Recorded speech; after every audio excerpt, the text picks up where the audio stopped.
Good morning, all of you. Today we are doing our poem Dust of Snow again, and here is our poem The Way a Crow. Dust of Snow. Snow जो है वो क्या होती है, सबको पता है may be. Snow जो होती है वो बर्फ़ होती है, वो गिरने वाली बर्फ़. और उसकी डस्ट जो उसकी धूल, जो बर्फ़ वो एक धूल के रूप में जब होती है. This poem is written by Robert Frost. Then here is our poem the way. कह रहे कि द वे अ क्रो, एक कोए ने जिस तरह से शूक डाउन होता है हिलाना, ऑन मी मतलब झाड़ दिया, हिला के झाड़ दिया, on me the dust of snow, मेरे ऊपर जो बर्फ़ की धूल थी वो झाड़ दी मेरे ऊपर. From a hemlock tree. Hemlock tree एक जहर पॉइजनस ट्री होता है, धतूरे का पेड़ जिसको बोलते हैं. तो कह रहे हैं जिस तरीके से एक कोए ने मेरे ऊपर वो धतूरे का पेड़ हिला के और वो बर्फ़ की धूल झाड़ दी. हैज़ गिवन माई हार्ट, क्या दिया उसने मेरे हार्ट को, अ चेंज ऑफ मूड. कह रहे कि उसने तो मेरे मूड को पूरा बदल दिया. एंड सेव्ड सम पार्ट, और कुछ हिस्सा बचा दिया, ऑफ अ डे उस दिन का, आई हैड रीड. कह रहे हैं कि रूड का मतलब यहाँ पे पछतावा, रेपेंट. तो रेपेनेंट का मतलब यहाँ पे पछतावा. कह रहे हैं कि उस दिन जो मैं पछतावे वाला मेरा दिन था, उस दिन का कुछ हिस्सा बचा दिया.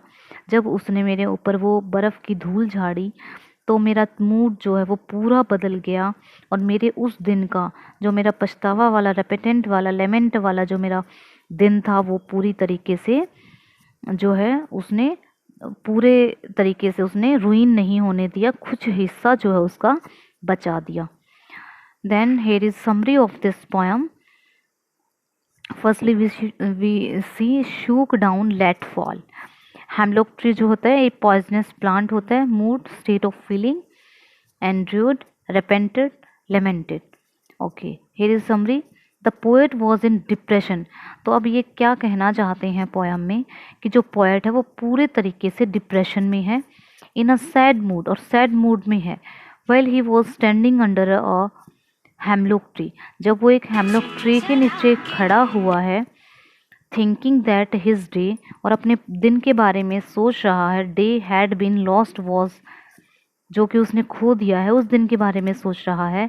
When a crow shook the branch, तभी एक ब्रांच को, एक कोआ जो है वो एक ब्रांच को हिला देता है. And let the powdery snowfall on the poet, और पाउडरी स्नोफॉल जो है वो पोएट पे कर देता है. This sudden and unexpected event. कह रहे हैं ये जो अचानक और जिसकी उम्मीद भी नहीं थी वो जो इवेंट था, वॉज इनसिग्निफिकेंट इन इटसेल्फ, अपने आप में तो उसकी कोई मतलब ज़रूरत ही नहीं थी. But it changed the mood off the poet, लेकिन जो ये है ये पोएट का मूड चेंज कर देता है.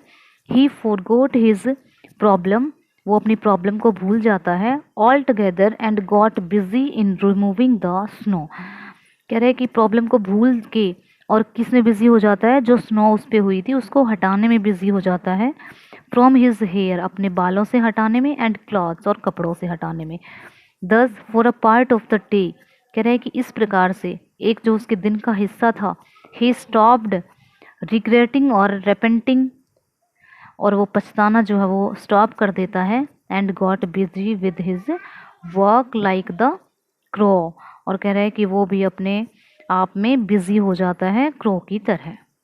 तो ये हमारी पोएम थी dust of snow. It's your homework. You will have to learn this summary of this poem.